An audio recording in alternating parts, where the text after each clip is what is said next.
Assalamualaikum warahmatullahi wabarakatuh.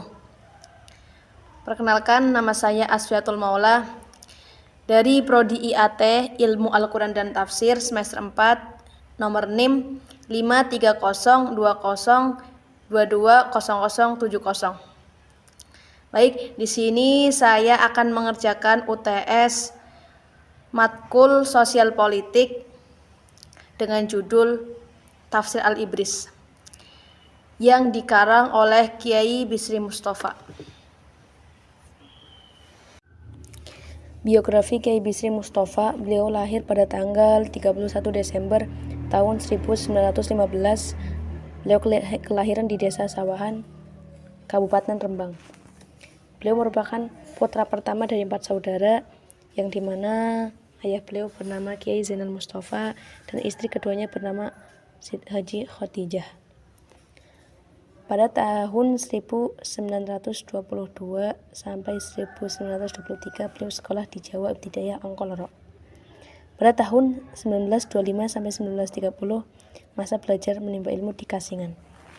Pada tahun 1935 bertepatan bulan Juni, bertepatan pula beliau berumur 20 tahun, beliau menikah dengan Ma'rufah, yang dimana Ma'rufah itu anak Kiai Khalil. Pada tahun 1936 sampai tahun 1937 beliau pergi haji dan menuntut ilmu di Mekah. Pada tahun 1942 beliau diangkat menjadi tukang propaganda. Pada tahun 1977 beliau wafat, bertepatan pada tanggal 17 Februari. Untuk selanjutnya, sekelas tafsir Al-Quranul Karim, tafsir Al-Ibris, tentang kepenulisan beliau. Sebelumnya, Kiai Bisri ini adalah salah satu di antara sedikit ulama Indonesia yang mempunyai karya besar. Beliau pengarang salah satu tafsir Al-Ibris Al-Ma'rifah. Kitab tafsir ini bermakna pesantren, yakni berbahasa Arab Bekon Jawa.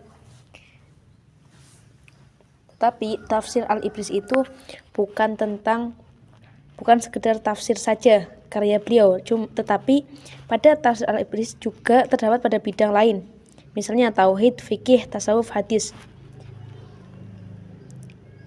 rapikan bahasa Arab, sastra tidak kalah banyaknya. Selain itu, Kiai Bisri Mustafa pula dikenal menjadi orator atau pakar pidato. Penulisan kitab tafsir Al-Ibris dimulai pada tahun 1957. Penulisan selesai pada tahun 1960. Dan di tahun 1961 tafsir melewati sebagian tasykh saat melakukan sebelum disebarluaskan. Nah, pada tahun 1964 tahun terbit dicetak pertama kali. Dan selanjutnya saya akan menyontohkan tentang ayat yang berkaitan dengan nasionalisme yang terdapat dalam surat Al-Baqarah ayat 144, yang artinya, sungguh kami sering melihat mukamu menengadah ke langit, maka sungguh kami akan memalingkan kamu ke kiblat yang kamu sukai. Palingkanlah mukamu ke arah Masjidil Haram dan di mana saja kamu berada. Palingkanlah mukamu ke arahnya, dan sesungguhnya orang-orang Yahudi dan Nasrani yang diberi Alkitab, Taurat dan Injil memang mengetahui bahwa berpaling ke Masjidil Haram itu adalah benar dan dari Tuhannya, dan Allah sekali-kali tidak lengah dari apa yang mereka kerjakan. Ketika Nabi Muhammad SAW masih di Mekah, katanya beliau salat menghadap Ka'bah. Namun setelah beliau hijrah ke Madinah, Allah Subhanahu wa taala memerintahkan kiblat dialihkan ke Baitul Maqdis.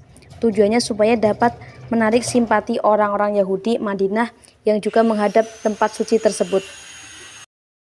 Muhammad lebih senang apabila kiblat umat Islam kembali ke Masjidil Haram. Sebab itu, ia merupakan kiblat kakeknya, Nabi Ibrahim alaihissalam.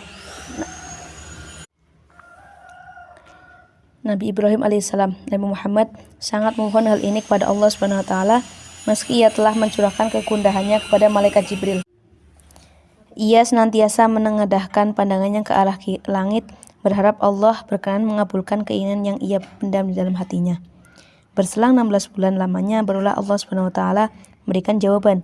melalui ayat di atas. Kiblat umat Islam yang dikembalikan semula ke arah Masjidil Haram di Mekah Al-Mukarramah. Demikianlah bagaimana kecintaan Nabi Muhammad kepada tanah airnya mendorong beliau menegosiasi perkara kiblat sholat. Secara naluriah, seorang senantiasa akan ingin melihat negaranya maju meski sedang merantau di negeri jauh. Kecintaannya akan tanah kelahiran tidak akan pernah luntur.